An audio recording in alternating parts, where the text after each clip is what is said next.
Hey guys, welcome to The Market is Open. Today we're going to be talking about Micron. Now, normally I'm not a huge fan of Micron because it's an extremely volatile stock, especially when the market turns negative. However, some interesting things have been happening to Micron lately. The stock is down quite a bit, so we're going to go over it a little bit more in depth and see if it's worth investing in. So here's a quick look of the stock price on The Market is Open. So far you can see it's down 30% this year and it's hit a 52-week low. Its EPS is $11.5 per share, but it's probably going to be cut. It's already being cut, so that's going to drop, so don't look too much into that number.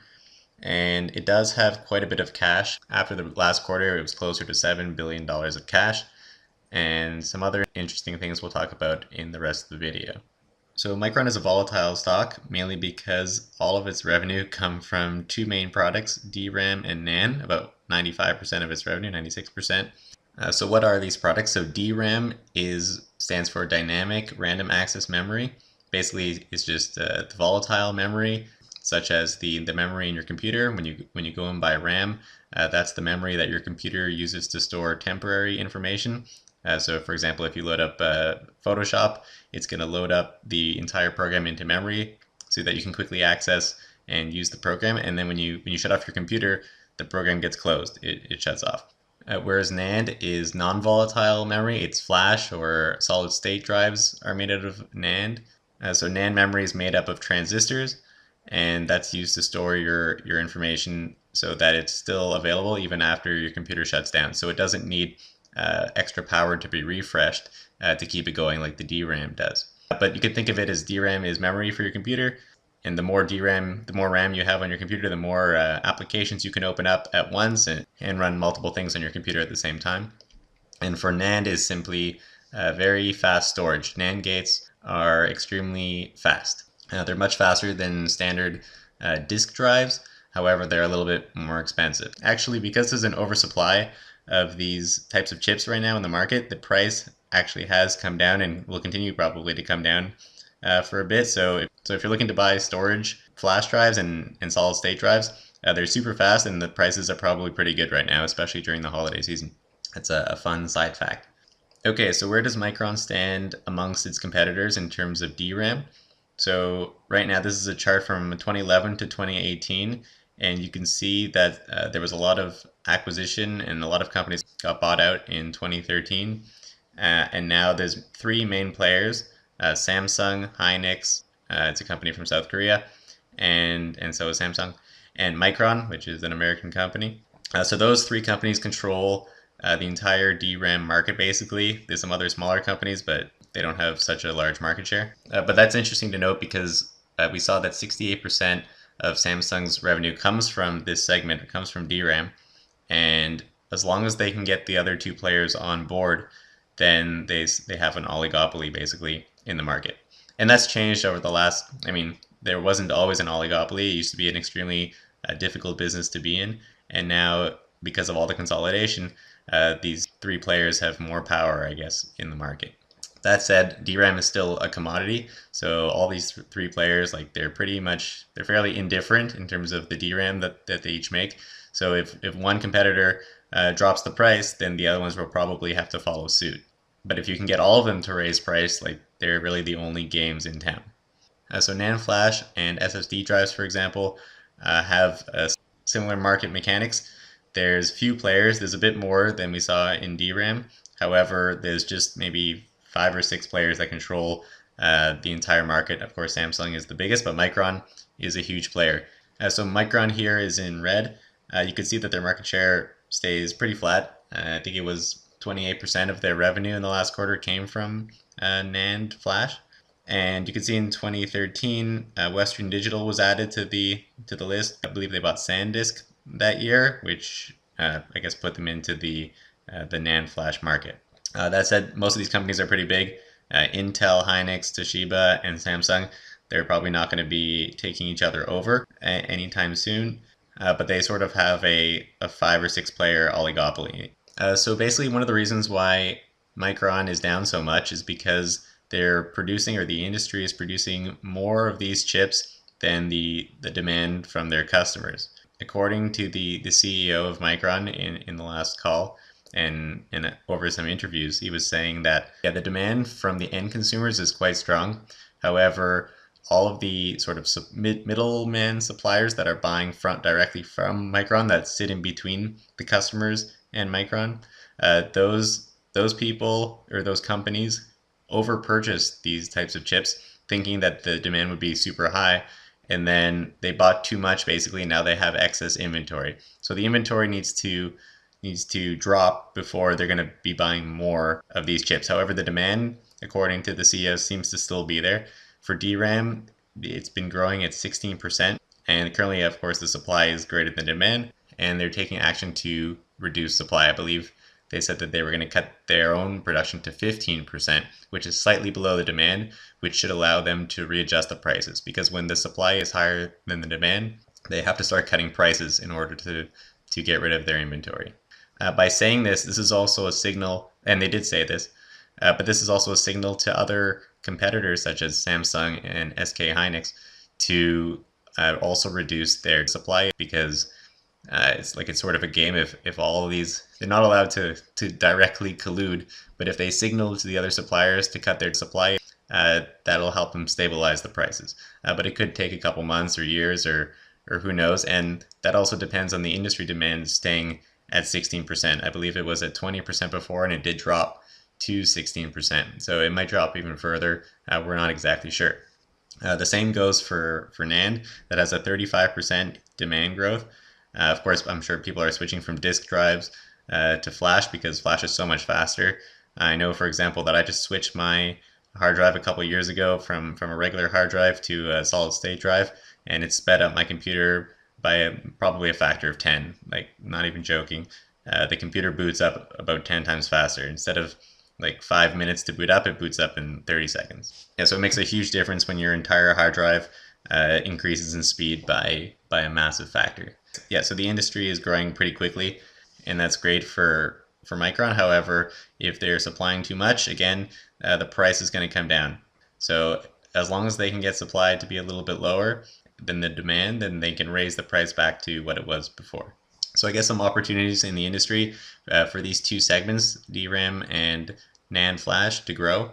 So automotive, so there's cars that are now needing hard drives, and previously they did not need hard drives before. For example, your old, I don't know, Taurus or whatever, Camry probably did not have a hard drive in it, and it probably also didn't have a graphics card in it. But now with AI and these new electric vehicles that are coming online, for example, every Tesla that's delivered happens to have a graphics card in it to do the AI. There needs to be a more advanced infotainment system.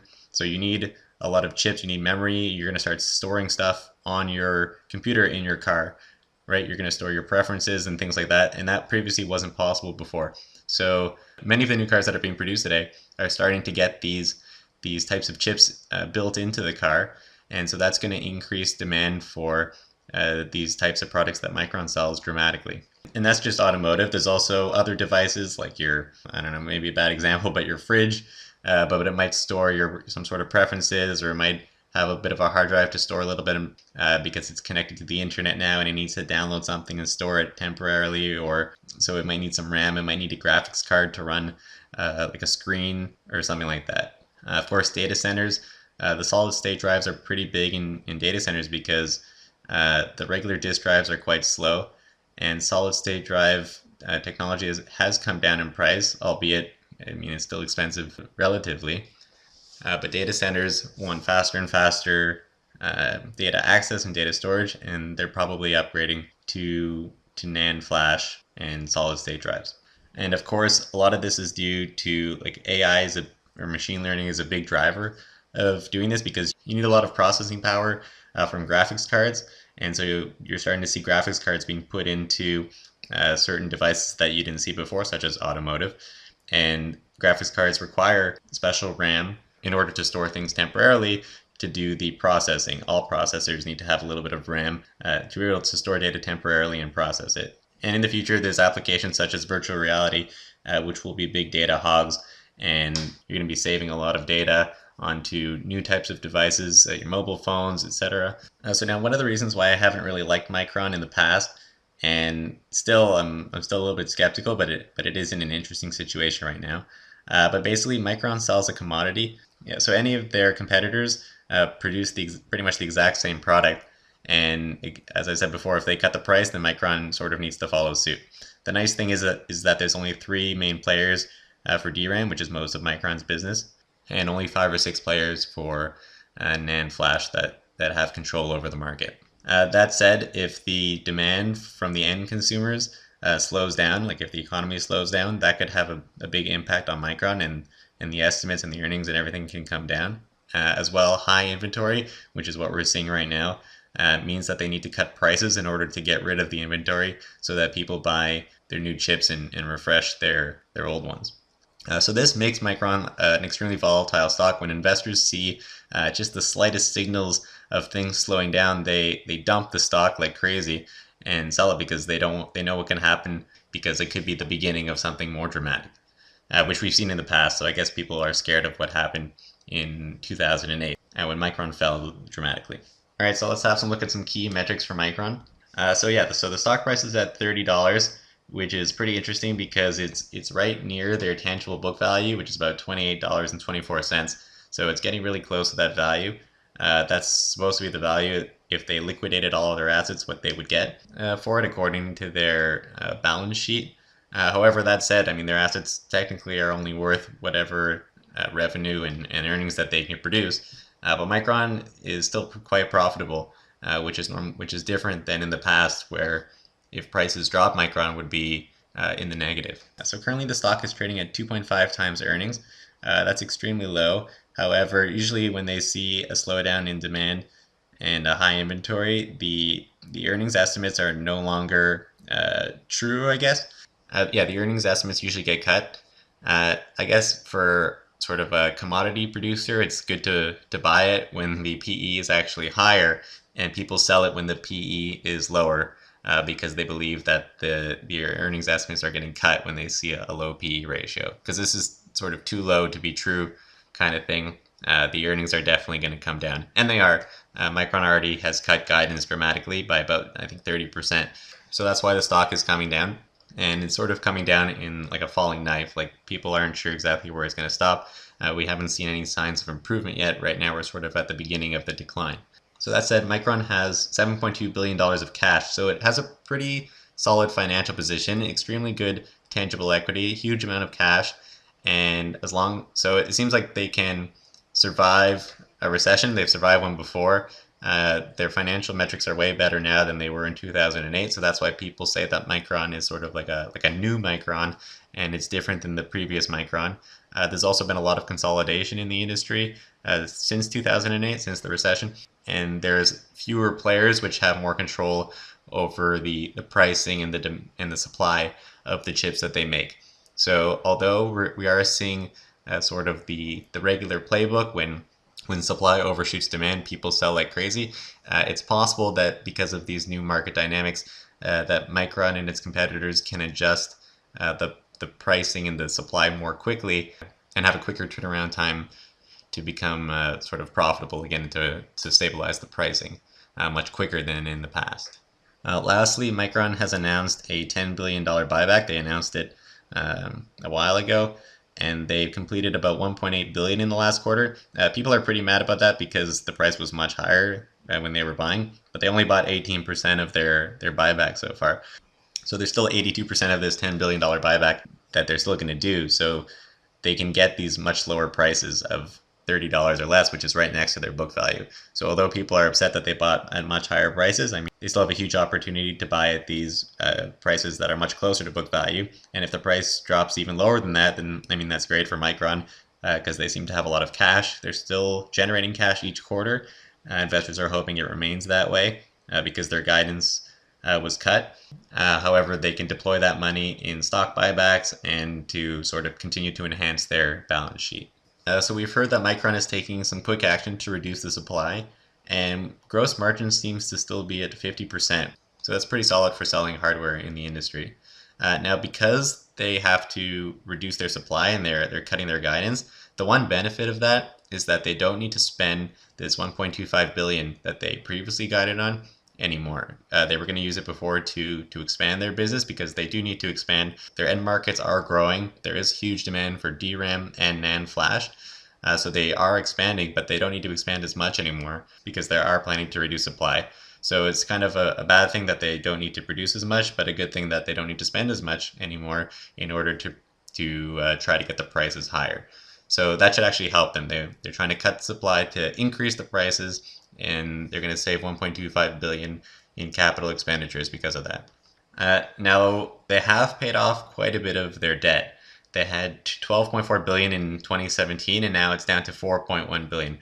So that's pretty interesting. That's extremely good. It's not good to see companies with a lot of debt, especially if a recession or some bad economic thing happens, because it increases the chances of bankruptcy. But Micron's financial position is actually the best it's ever been. So the stock is quite interesting because of all the things we've talked about. Now, it's not going to be perfect. Like we've seen Micron buy back shares at higher prices. However, there does seem to be quite a bit of opportunity ahead, even though there are some negative things that we probably aren't aware of yet. Like we'll see how it plays out. What I would like to see from Micron, which would be interesting, was to continue paying off debt. Like 4 billion is extremely manageable. It'd be good, sort of to get rid of it because 4 billion is still a gigantic number, and it'd be great to have them continue to pay that off and get it even more manageable. Like under 2 billion would be great. Buying back even more shares, especially at below book value, I think that would be a pretty effective use of their cash, especially if they think that the market will bounce back, which they have said, as soon as inventory levels do drop. Now, in order to get their stock price and their earnings to stabilize, you would have to see a reduction in inventory. So these two things go sort of hand in hand. Yeah, so that's the biggest problem right now, is the inventory problem. If the inventory problem sort of disappears, then I think Micron can jump back and their earnings will go much higher. That would sort of confirm the power of the new company and the industry the way it is now, how it's more consolidated. And I would say that if that does occur quicker than in the past, like maybe in 1 or 2 quarters, by middle of next year, if they can stabilize earnings by then I would say that is the new Micron, and they do have like a much better hold on things than they have had in the past. So that's sort of yet to be seen, and investors are dumping the shares right now. However, this could be a great opportunity to pick up some Micron here, and if it goes down to maybe $20 a share, to pick up a little bit more and see what happens. So hopefully that helps shed some light on the new Micron and give some information about the stock and why the stock is down so much. If you enjoyed this video, please subscribe to our channel and hit the like button. Thanks for watching.